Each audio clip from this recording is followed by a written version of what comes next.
नमस्कार, आप देख रहे हो इंडिया टीवी 365 न्यूज़ चैनल।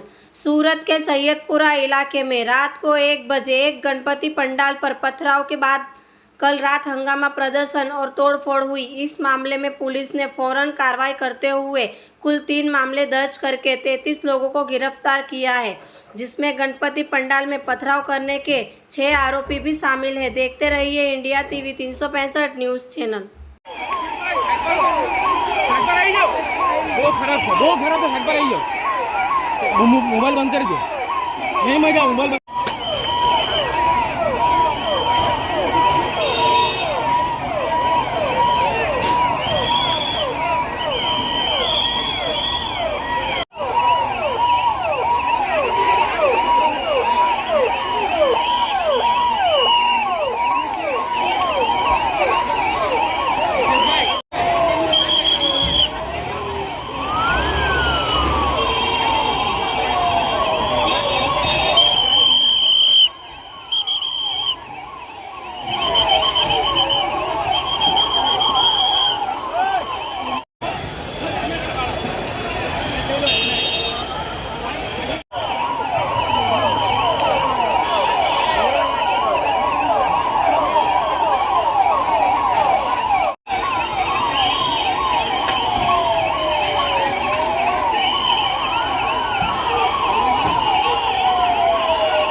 કઈ રીતે શું ઘટના બની, શું જ આખો મામલો? આ લાલગેટ પોલીસ સ્ટેશન વિસ્તારમાં સૈયદપુરા પોલીસ ચોકીની સામે એક નાના મોહલ્લામાં જ્યાં આગળ હિન્દુ સમાજ નાનો છે, લઘુમતી છે ત્યાં આગળ સંખ્યામાં એ લોકો ઘણા વર્ષોથી ગણપતિની પ્રતિમા સ્થાપન કરતા હતા। એ પ્રતિમા પર નાના બાળકો કંઈ આવીને સ્ટાર્ટિંગમાં હુમલો કર્યો અને પથ્થરમારો કરીને કંઈક ભગવાન ઘણી ખંડિત થઈ એવું દેખાયું નથી, પરંતુ એવું કહે છે।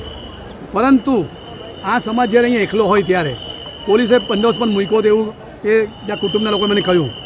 તો આવા સમયે હિન્દુ ધર્મના સમાજના જો શાંતિ ઉત્સવ ઉજવતા હોય તો શા માટે વિધર્મી એટલે બીજા ધર્મના લોકોએ આ કૃત્ય કરવું જોઈએ, કોઈ શિખામણ ના આપવી જોઈએ।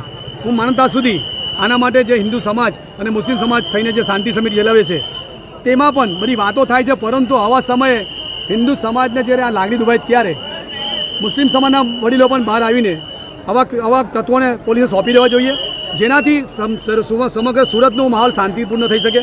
અત્યારે સંપૂર્ણ પોલીસ કંટ્રોલ કરી રહી છે।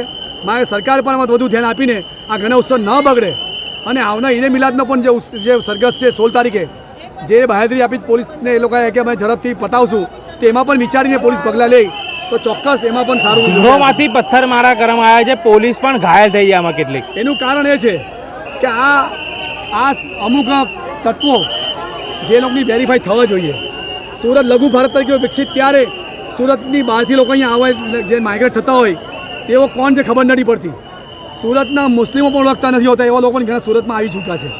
તેવા તત્વો ખુલ્લા પડવા જોઈએ, એના માટે મુસ્લિમ સમાજે જ બહાર આવીને આવા તત્વો ખુલ્લા પડવા જોઈએ અને સુરતની શાંતિની માહોલ છે તે જળવવાનો પ્રયત્ન। અગાઉ પણ આવા બનાવ આ વિસ્તારમાં બની ચૂક્યા, આ વખતે ફરી બન્યો, કેટલું યોગ્ય કહેવાય? એના માટે એક જ વિનંતી છે કે હિન્દુ સમાજ કાયમ સહન કરી શકે નહીં।